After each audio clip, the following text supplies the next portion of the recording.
Amid the rugged mountains of Afghanistan, specifically in the heart of the country, where silence conceals forgotten stories, lives one of the most targeted minorities of the modern era, the Hazara community, a people with Asian features, a history filled with suffering, dignity, and resistance. In a country torn apart by wars and sectarian conflicts, the Hazaras have always stood at the back of the lines, deprived of the most basic rights, and targeted simply for being different. But at a pivotal moment, after the fall of the Taliban in 2001, a dream began to take shape: education, political representation, and an opening toward a different future. Was that enough? And did that dream withstand the winds of extremism and regression? In this video, we dive into the story of a people who suffered, resisted, and clung to hope. This is not merely a story about a minority. It is a mirror reflecting Afghanistan itself and what identity truly means in a country that rejects difference. This video explores the intersection of ethnicity and religion in shaping Hazara identity, and how this overlap has influenced their social and political status within Afghan society, amid ongoing historical and contemporary challenges. So follow us until the end, and don't forget to support us by liking the video and subscribing to the channel to stay updated with all our latest content.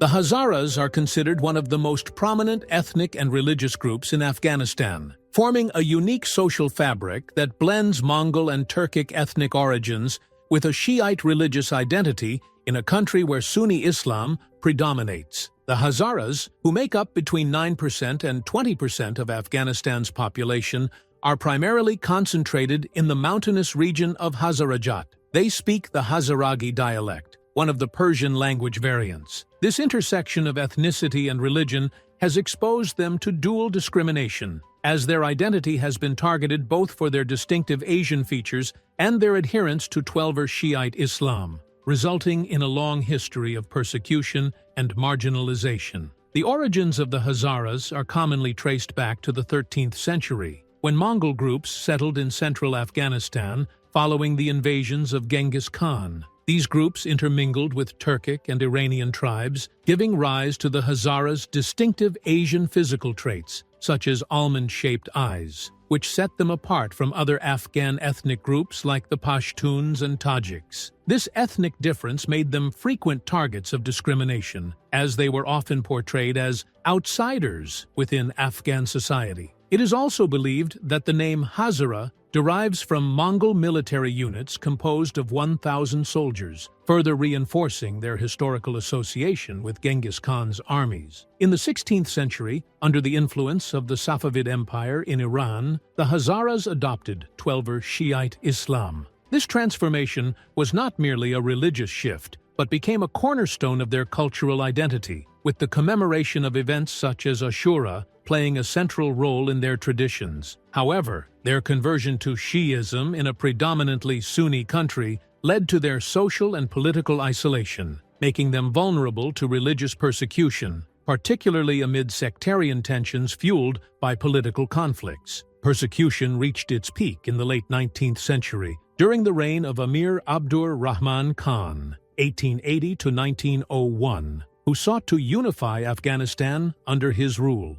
He launched brutal military campaigns against the Hazaras due to their relative autonomy in Hazarajat and their Shiite faith. These campaigns resulted in the killing of more than half of the Hazara population, the confiscation of their lands, and the forced displacement of many to Iran and British India, modern-day Pakistan. The campaigns were both sectarian and ethnic in nature, as the Hazaras were portrayed as infidels and foreigners because of their Mongol features and religious beliefs. Despite these harsh conditions, the Hazaras managed to preserve their cultural and spiritual identity in central Afghanistan. They developed customs and traditions that distinguish them from other ethnic groups in the country. Popular culture, music, and traditional dances form an essential part of their daily lives, and they take great pride in their traditional clothing, which reflects their long history. Moreover, the Hazaras regard their Shiite faith as a source of strength and identity,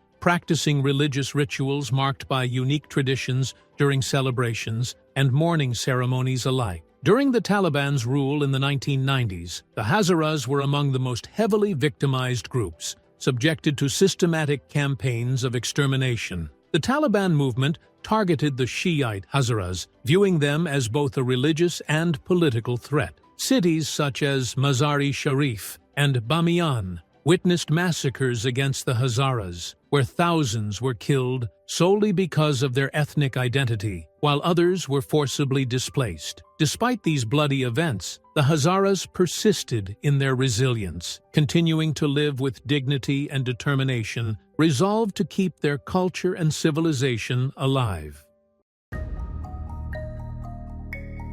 With the fall of the Taliban regime in late 2001, following the US-led intervention, a new phase of hope and opportunity began for the Hazara community, one of the groups most severely affected by the Taliban's first rule in the 1990s. For many years, the Hazaras had lived under sectarian and ethnic discrimination, deprived of education, employment, and political participation. After 2001, however, doors opened to them that had never been opened before. Hazara community, particularly in central Afghanistan, such as Bamiyan province, witnessed noticeable progress in education and infrastructure. School enrollment rates rose significantly, especially among children and girls, and Hazara participation expanded in universities and academic institutions. Bamiyan emerged as a symbol of peaceful development and cultural revival. Politically, the Hazaras became active participants in public life. Prominent figures from the community, such as Mohammad Mohakik and Karim Khalili, rose to positions of influence, serving as ministers and even vice presidents, marking a major leap in representation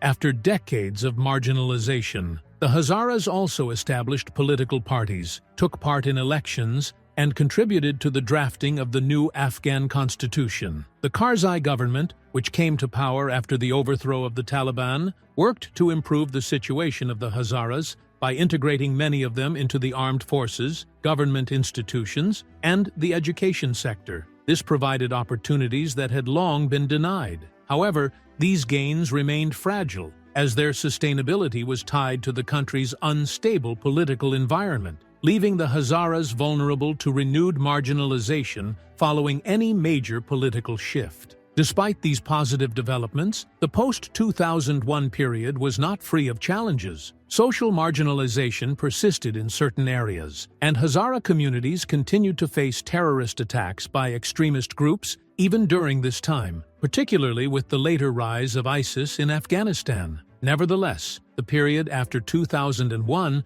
was widely regarded as one of the rare moments when the Hazaras felt a genuine possibility of self-realization and belonging within a nation that, at least partially, included them after decades of repression and deprivation. It was, in many ways, a temporary breath of relief before fears returned once again in 2021. Following the Taliban's seizure of power in Afghanistan in August 2021, the country experienced a sweeping regression on multiple levels. However, the impact was particularly devastating for minority communities, chief among them the Hazara. This group, which has historically endured marginalization and persecution, once again found itself facing an existential threat with the return of a regime that had long targeted it. Human rights reports documented repeated attacks against the Hazaras, including bombings targeting their mosques and schools in areas such as Dashti-Barchi in Kabul. ISIS Khorasan province, ISIS-K, which adopts an extremist stance against Shiites, intensified its attacks on Hazara communities, resulting in dozens of deaths through suicide bombings and sectarian violence. These events forced many Hazaras to flee Afghanistan, forming diaspora communities in countries such as Australia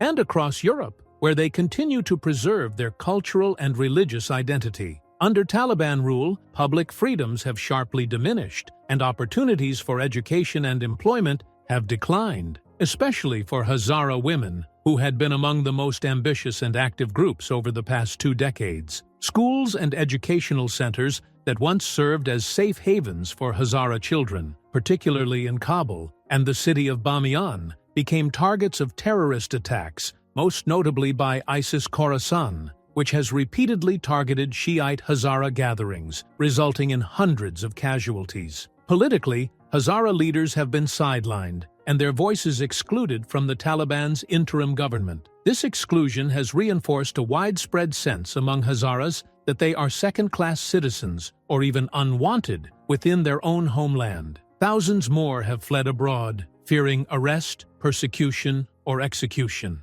The return to a system rooted in sectarian and ethnic exclusion has left the Hazaras living in a state of constant vigilance, trapped between a dual threat: an authority that refuses to recognize their rights, and extremist groups that view their very existence as an ideological threat. Caught between the hammer of violence and the anvil of international silence, the Hazara struggle for survival and dignity is once again being renewed.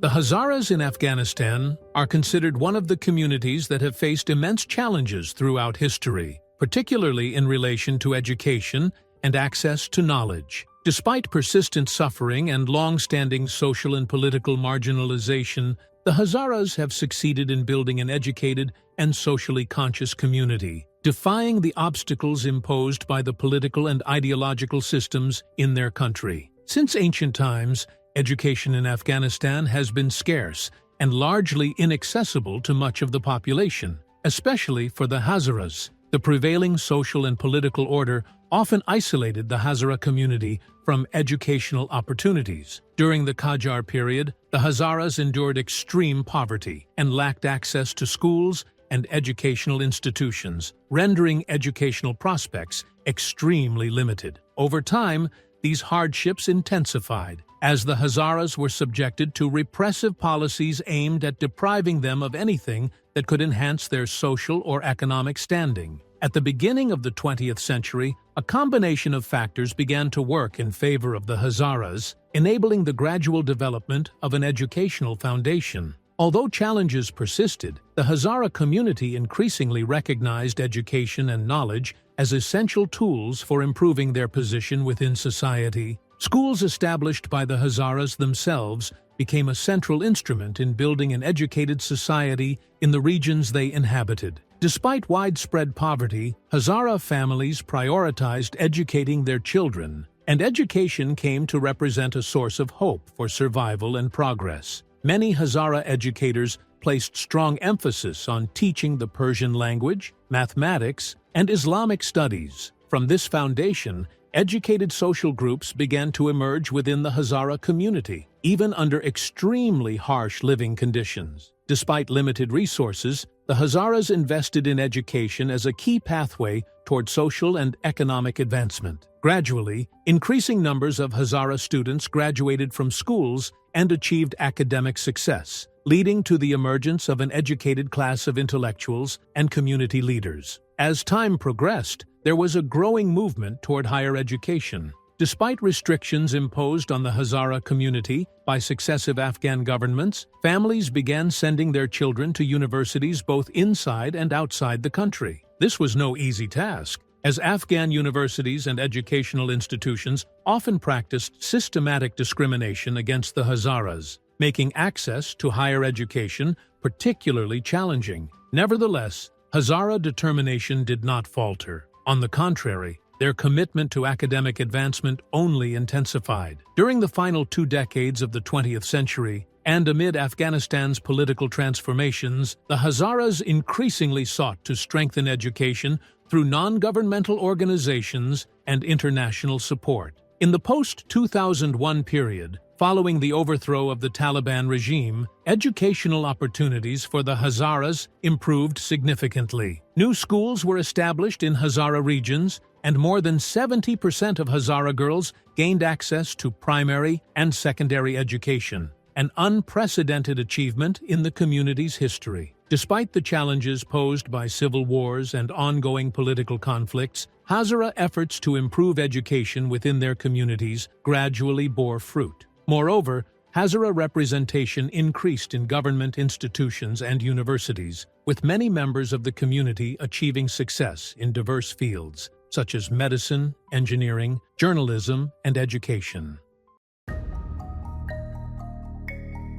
The greatest challenge facing the Hazaras in the future lies in their ability to achieve justice and equality under the current political dominance of the Taliban, a regime that denies them their civil and political rights. Moreover, limited international support amid Afghanistan's complex security situation makes it difficult for the Hazaras to obtain the assistance necessary to advance their legitimate demands. Despite this reality, there are several signs that offer cautious hope that the Hazaras may yet find a path toward justice in the future. First, the international community has shown gradual, albeit slow, progress in addressing human rights issues in Afghanistan. Some non-governmental organizations continue to work toward promoting Hazara rights, and the global community has begun paying closer attention to the Afghan situation following the Taliban's return to power, including calls to ensure political and civil rights for the Hazaras. Second,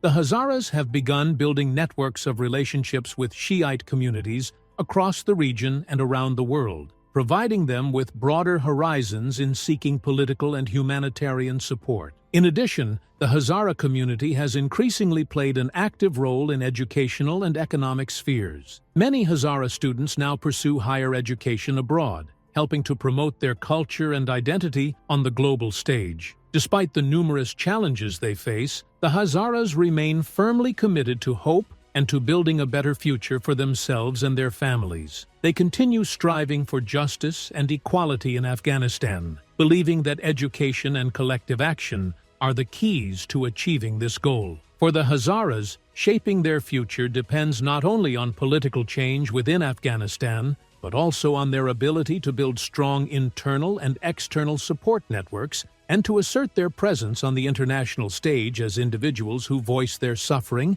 and seek to participate in rebuilding their homeland.